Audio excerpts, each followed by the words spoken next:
उपस्थित सरकार के कर्मचारी होंगे, उनको भी मैं कहना चाहता हूं, हमारी सरकार बनेगी तो 7वां वेतन आयोग 45 दिन के अंदर लागू करने का काम हमारी सरकार। मेरी माता बहनों को जो योजना चलती है दीदी के माध्यम से, उसमें तो मुझे मालूम होता है कि कुछ कट मनी देना पड़ता है। जितना पैसा दीदी देती है उनके माफिया लोग उतना वसूल लेते हैं। पर मोदी जी ने संकल्प लिया है, हमारे संकल्प पत्र में 3000 रुपया प्रति माह माता बहनों को देंगे। इसमें सीधा सीधा 1 रुपया दिल्ली से चलेगा तो 1 रुपया मेरे गरीब माता बहनों के खाते में आएगा। कोई बिचौलिया ले नहीं पाएगा मित्रों, हम सारे बिचौलियों को बीच से खत्म कर देंगे और गरीब का पैसा सीधे गरीब के खाते में पहुंचेगा। इसलिए मित्रों, साथ ही साथ उन्होंने ये भी कहा है हमारे घोषणा पत्र में, प्रधानमंत्री जी ने स्पष्ट कहा है कि मेरी माता बहनों को पढ़ने के लिए जो ग्रेजुएट पढ़ना चाहती हैं उनको 50,000 तक की राशि दी जाएगी ताकि वो पढ़ाई लिखाई कर आगे बढ़े। और हम अपने उन सारे वादों को, जिस प्रकार से लव जिहाद और लैंड जिहाद दोनों पर जो खेल चल रहा है इस पूरे इलाके में, हम लव जिहाद भी बंद कराएंगे और लैंड जिहाद भी बंद कराएंगे। कोई बांग्लादेशी घुसपैठी हमारे देश की मिट्टी पर हमारे लोगों के हक को नहीं मार पाएगा।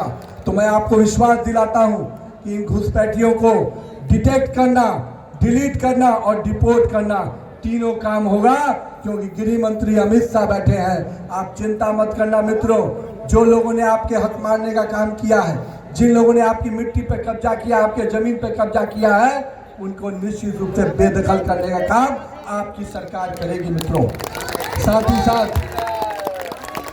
मैं आज आप यहाँ पर यह भी विश्वास दिलाता हूँ कि लंबे समय तक केंद्र की जो योजनाओं को ममता दीदी 15 सालों से गरीब तक पहुँचने में रोकी हुई थी, पूरे देश में आयुष्मान भारत की योजना चल रही है, प्रधानमंत्री आवास योजना, गरीबों को आवास देने का काम, 3 करोड़ से अधिक गरीबों को आवास दिया जा चुका है। और मेरी माता बहनों को आयुष्मान से लेकर अन्य योजनाओं को जो लाभ मिलना था वो यहाँ की सरकार ने रोका हुआ है। मैं आप सबको विश्वास दिलाता हूँ, जैसे ही हमारी सरकार बनेगी, किसानों को प्रधानमंत्री किसान सम्मान निधि का लाभ, प्रधानमंत्री आवास योजना का लाभ, आयुष्मान भारत का योजना का लाभ और उज्ज्वला योजना का भी लाभ हर घर तक पहुंचाने का हम संकल्प पूरा करेंगे मित्रों। आइए इस पूरे पश्चिम बंगाल के हमारे सभी भाइयों, अब तुष्टिकरण नहीं होगा, न भेदभाव होगा, कानून सबके लिए एक होगा और न्याय सबको समान मिलेगा। ये संकल्प हमारी सरकार लेगी मित्रों। आज के इस अवसर पे मैं अपने पूरे इस क्षेत्र के लोगों से आश्वस्त करता हूं कि बहुत दिनों तक इस गुंडागर्दी की सरकार को हमने देखा है, अब समय आ गया है कि इसको उखाड़ फेंकने का।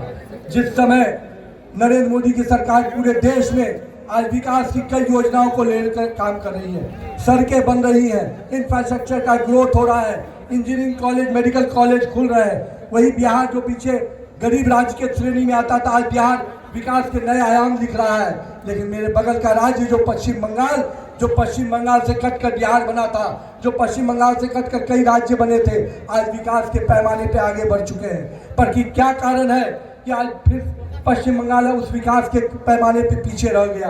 मैं आपको बताता हूं मित्रों, पहले कांग्रेस ने ठगा है, फिर कम्युनिस्ट की सरकारों ने ठगा है, अब ममता दीदी की सरकार ने पूरी तरह से पश्चिम बंगाल को और त्रस्त किया है मित्रों। अब समय आ गया है कि इस ग्रहण को, इस कांग्रेस, कम्युनिस्ट और यहाँ पर टीएमसी के ग्रहण को समाप्त करने का समय आ गया है। आइए 4 मई को भारतीय जनता पार्टी के नेतृत्व वाली, नरेंद्र मोदी के नेतृत्व वाली डबल इंजन सरकार बनाइए और पूरे तरह से टीएमसी के गुंडा राज को समाप्त कीजिए मित्रों। तो हम सबसे आगे कि अब वो समय आ गया है तो मेरे भाई, जिस भूमि ने वंदे मातरम दिया, जिस भूमि ने भारत माता की जयकार के आवाज से पूरा अंग्रेज शासन पूरे देश को छोड़ने के लिए मजबूर हो गया, वही वंदे मातरम का अपमान किसी ने किया तो यही टीएमसी के सांसदों ने किया है मित्रों। इसलिए उन लोग को सजा देने का समय आ गया है। तो आइए हम सबको इस आवाज को बुलंद करें, कमल का निशान पर बटन दबाइए, भाजपा की सरकार बनाइए। तो पलटानो दरकार, पलटानो दरकार, पलटानो दरकार। जय जय श्री राम, जय श्री राम। भारत माता की, भारत माता की। बहुत बहुत अभिनंदन। लिया था कि हम माता बहनों को ट्रिपल तलाक से मुक्ति दिलाएंगे, तो उन्होंने संकल्प को पूरा किया।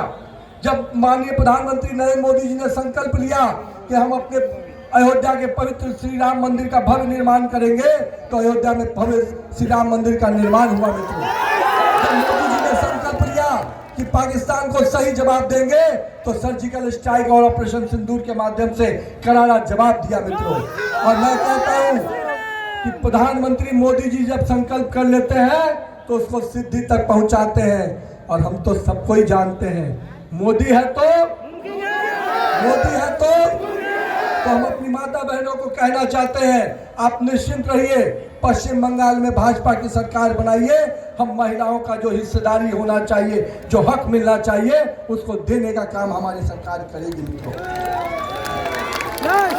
अभी हाल ही में यहाँ की सरकार की जो गुंडागर्दी चल रही है, मुझे मालूम हुआ है कि यहाँ के विधायक भी गुंडागर्दी के लिस्ट में नंबर 1 पे है। 5 विधायक बनकर बालू माफिया, मिट्टी माफिया और कहीं कोई और माफिया बनकर यहाँ के लोगों का हक छीनने का काम करते हैं। तो मैं कहता हूँ वैसे विधायक को और वैसे टीएमसी के गुंडों को कि आपका समय समाप्त हो चुका है। गिनती कीजिए, उल्टी गिनती शुरू हो गई है। 23 तारीख को यहाँ चुनाव है।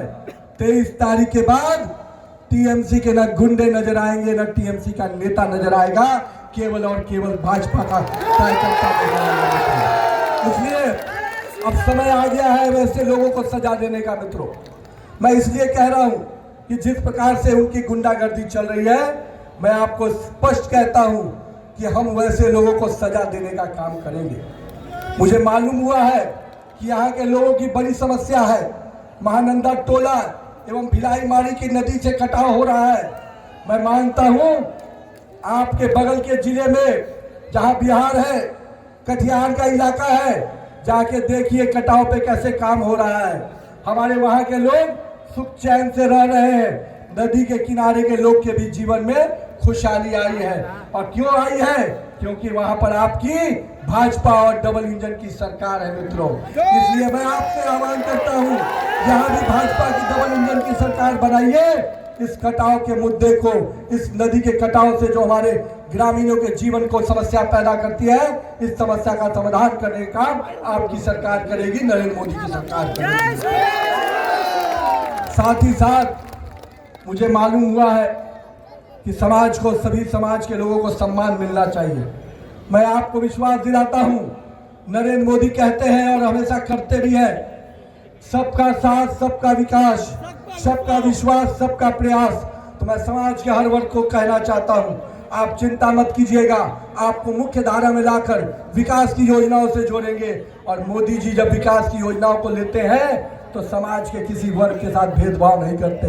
हम वो लोग नहीं हैं जो चेहरे देख के योजनाएं बनाते हैं। हम तो गरीब के घर में खुशहाली कैसे पहुंचे, आयुष्मान भारत कैसे पहुंचे, स्वास्थ्य बीमा की योजना कैसे पहुंचे, हम इसकी चिंता करते हैं। तो मेरे अपने इस क्षेत्र के लोगों, आपसे मैं यही आग्रह करने आया हूं कि मेरे मित्र अभिषेक सिंघानिया जिस प्रकार से आपके लिए सेवा के भाव से काम कर रहे हैं, मैं आपको विश्वास दिलाता हूं, जिस दिन आप विधायक बनाकर इनको भेजिएगा, ये आपकी समस्याओं के लिए कलकत्ता जाकर आपकी समस्याओं का समाधान लेके आएंगे।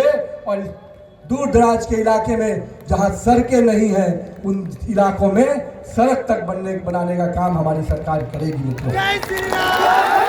अभी मुझे मालूम हुआ है कि पश्चिम बंगाल में जिस प्रकार से लंबे समय से घोटाले चल रहे हैं मित्रों, मैं पूछता हूं दीदी की सरकार के लोगों से, जब माता बहनों के साथ अपमान हो रहा है, जुल्म हो रहा है, उस समय आप काला कोट पहनकर दिल्ली में सुप्रीम कोर्ट नहीं जाती है।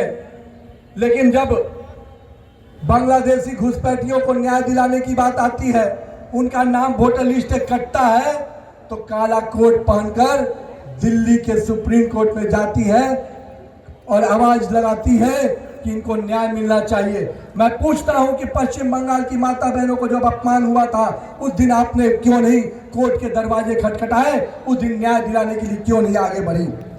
और आज जिस प्रकार से बड़े बड़े उनके घोटाले नजर आ रहे हैं, चाहे वो शारदा घोटाला हो, नारदा घोटाला हो, शिक्षक भर्ती का घोटाला हो, एसएससी का घोटाला हो। अब मुझे तो मालूम हुआ है कई मंत्री उनके जेल में हैं और जेल का सफर काट के आए हैं। आप चिंता मत कीजिएगा, बिहार में जिसने भ्रष्टाचार किया वो जेल के अंदर है और जेल के अंदर बेल पर भी आता है तो फिर जेल में चला जाता है। यहाँ पर भी जो भी मेरे पश्चिम बंगाल के लोगों का हक मारा है वैसे घोटाला भ्रष्टाचारियों को जेल भेजने का काम हमारी सरकार करेगी। मैं आप सबको, बंगाल के युवाओं को भरोसा दिलाता हूं, आपके लिए रोजगार की चिंता हमारी सरकार करेगी। माता बहनों को उनको सुरक्षा का भरोसा दिलाता हूं और मेरे किसान भाइयों को आपकी आय में कैसे बढ़ोतरी हो इसकी चिंता हमारी सरकार करेगी। मित्रों, आज यहाँ पर मुझे मालूम है बंगाल में भाईपो कट चलता है, भाईपो का वसूली चलती है। एक पूरा सिंडिकेट है जिसके माध्यम से लोग वसूलते हैं और यहाँ के गरीब लोग का हक मारते हैं। मैं स्पष्ट कहता हूँ ये सिंडिकेट का काम अब खत्म हो चुका है। ये जो क्लब हाउस के माध्यम से जो लोगों से वसूली करते हैं, अब वो सिंडिकेट अब क्लब नहीं चलेगा। वो क्लब अब निश्चित रूप से यहाँ के लोगों के विकास के लिए काम करेगा। वसूली का जो केंद्र बना है उसको हम समाप्त करेंगे मित्रों। और मैं कहता हूँ कि जिस प्रकार से सिंडिकेट के माध्यम से नौकरियां देने का काम होता था, अब सिंडिकेट के माध्यम से नहीं, पश्चिम बंगाल के युवाओं के मेरिट के आधार पर उनको नौकरी मिलेगी, इस बात का भरोसा दिलाता हूं।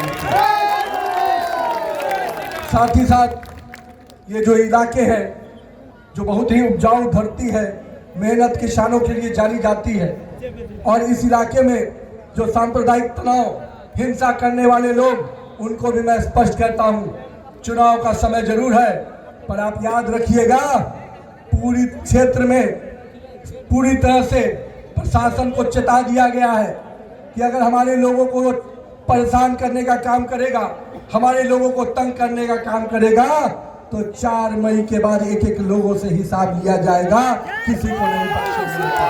इसलिए मित्रों, वो दिन अब चला जाएगा जब हमारे पूजा के, पाठ के, हमारे पर्व त्योहार में अशांति फैलाने वाले लोग, उनको भी मैं कहता हूं अब हमारे पर्व त्योहार में अब आप अशांति नहीं फैला पाएंगे।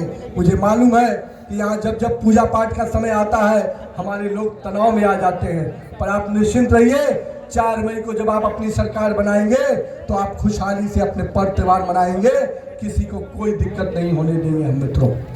साथ ही साथ मित्रों, अभी दीदी ने कहा है कि वो यूसीसी का कानून नहीं लाने देंगे, उसको रोकेंगे। मैं पूछता हूं आज दीदी से और आप लोग के सामने पूछता हूं कि आखिर क्या कारण है कि समान लोगों को सबको एक अधिकार मिले, इससे आप क्यों पीछे भागती हैं? आप लोगों को एक अधिकार क्यों नहीं देना चाहती हैं? आप लोगों के साथ भेदभाव क्यों करना चाहती हैं? और मैं आपके सामने विश्वास दिलाता हूं, जिस दिन भाजपा की सरकार बनेगी हर व्यक्ति को समान अधिकार वाला कानून हम लेके आएंगे और सबको समान अधिकार मिलेगा, सबको पूरा अधिकार मिलेगा।